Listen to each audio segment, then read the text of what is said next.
Every city has its quiet places, tree-lined streets where porch lights burn soft amber, where the pavement smells faintly of magnolia after the rain. On nights like that, evil feels impossible.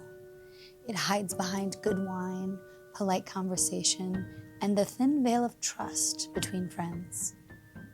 But on August 2nd, 2006, inside a stately DC townhouse, trust was murdered too. His name was Robert Eric Wone, a husband, a lawyer, a friend. He was found stabbed 3 times in the chest in a guest room where nothing looked wrong, except that everything was. Tonight, darlings, we descend into Washington's most elegant crime scene. A locked door, 3 witnesses, and the lingering question, who killed Robert Wone?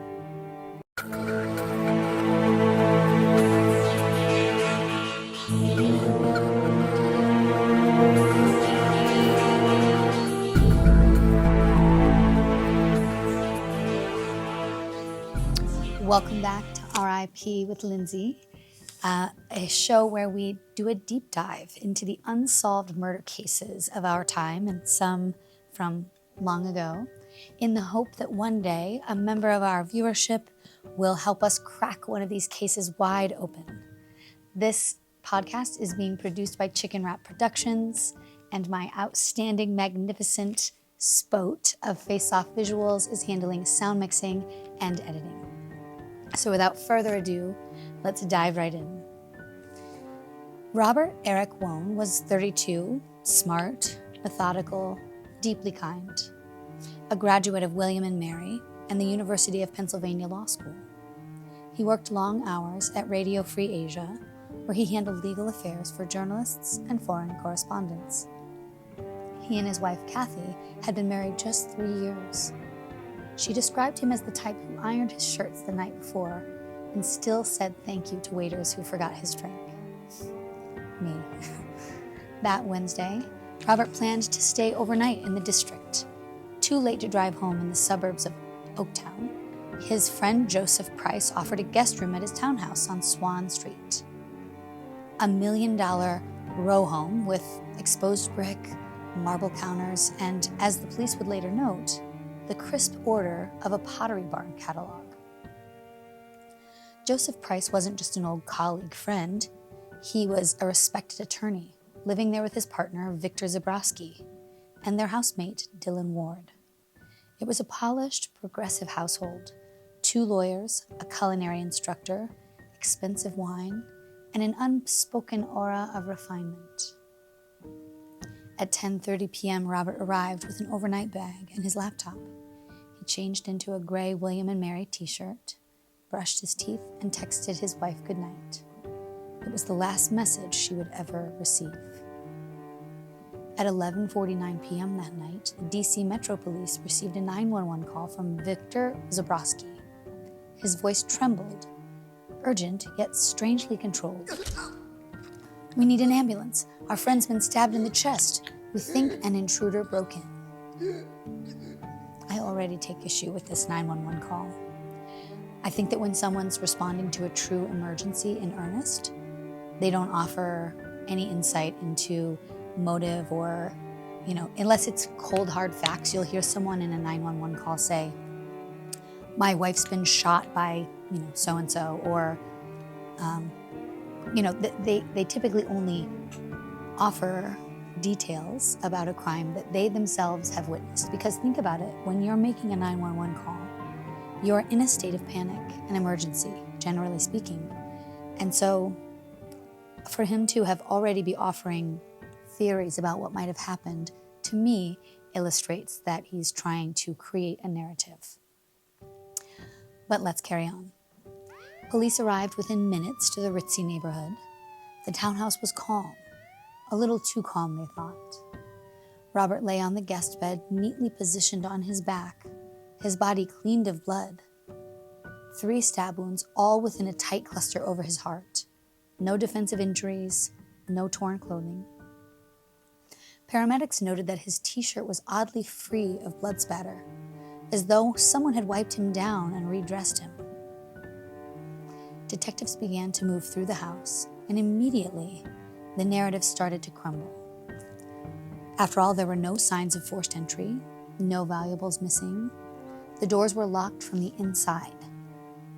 So it became clear quickly that someone had meticulously staged this scene. Downstairs, Joseph Price greeted officers in a white robe. His tone was professional, yet detached. He said they'd all been in bed when an intruder slipped in through the unlocked back door, grabbed a knife from the kitchen, and attacked their sleeping guests. Police didn't buy it. There were no fingerprints on the alleged murder weapon, a paring knife that appeared to be a little too clean, and a blood trail that led not toward the back door, but to the bathroom sink. A towel smelled faintly of bleach. They brought cadaver dogs in to see what else they could uncover, and the cadaver dogs later alerted to a patio drain, a clothes dryer, and a wash basin. Investigators begin to believe the body had been washed, redressed, and placed back into the bed. A macabre tableau moment to look spontaneous but dripping with control and precision. Toxicology suggested Robert may have been chemically paralyzed, possibly with a paralytic or a sedative.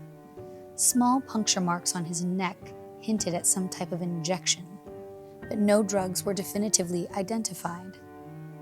The three men all insisted on the same story.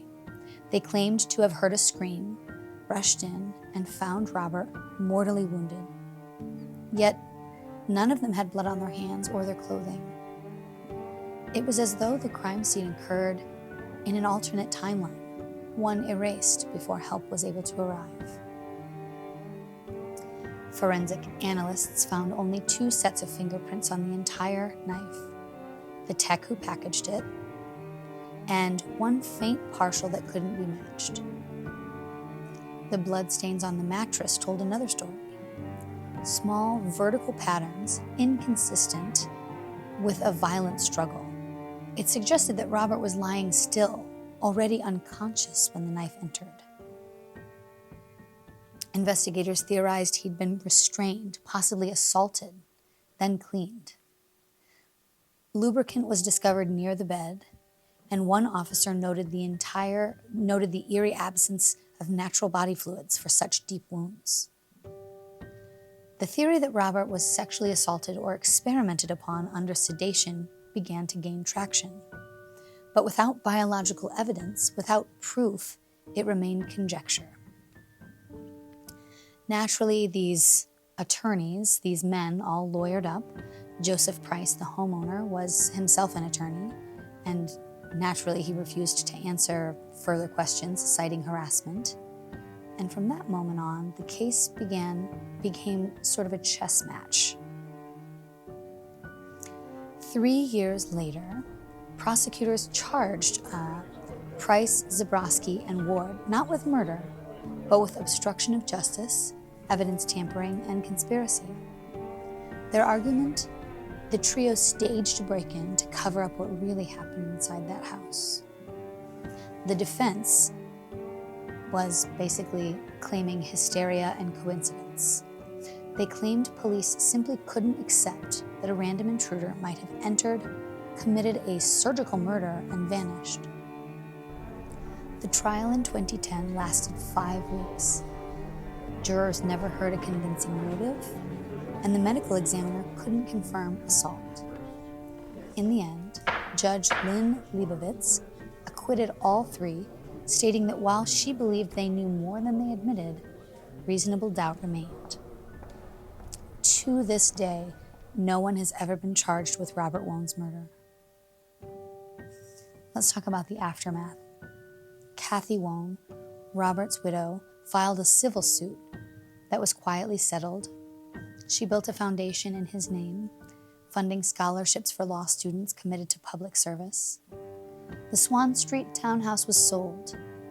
Neighbors still remember the candlelight vigils on the steps, the glow against those perfect federal windows. Online forums erupted, Podcasts dissected timelines, and armchair detectives debated whether this was a lover's pact gone wrong, a sadistic experiment, or something even more calculated.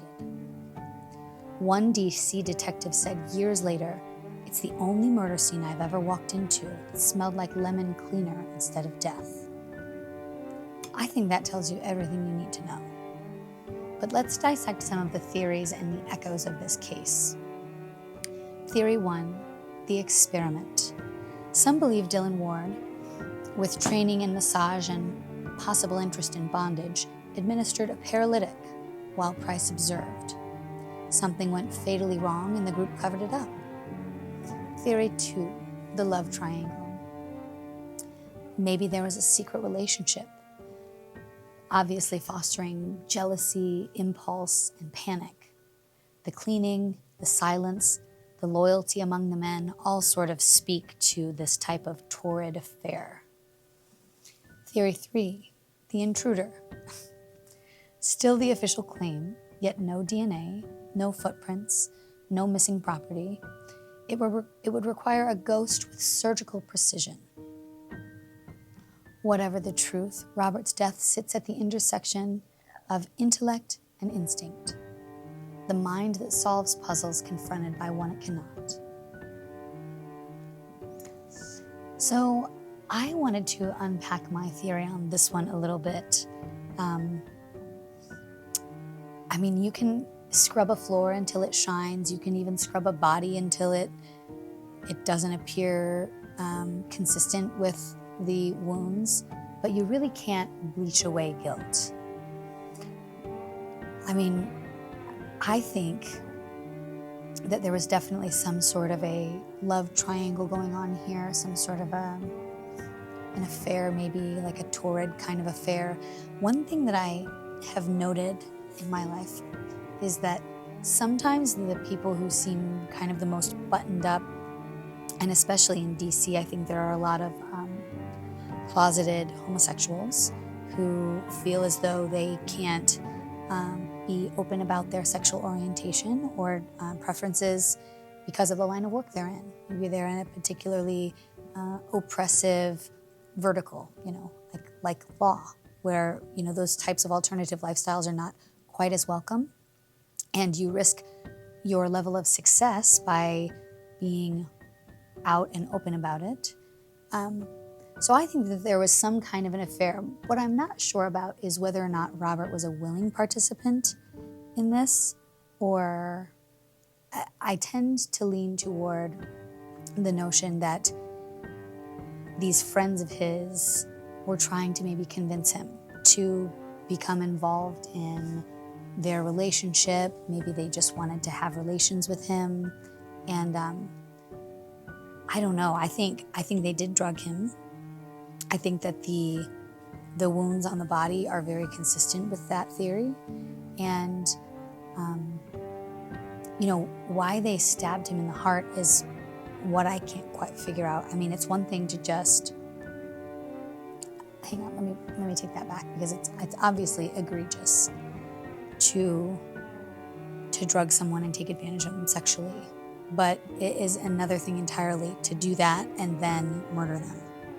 So I have to say, I think that the three men in that house were responsible in some small part for this death. And it's just heartbreaking to me to imagine his beautiful wife, a widow for the rest of her life. To me, the intruder theory seems so outrageous, because who on earth, it's such a calculated, seemed like such a targeted attack. No one in the home saw or was able to provide a true description of said intruder.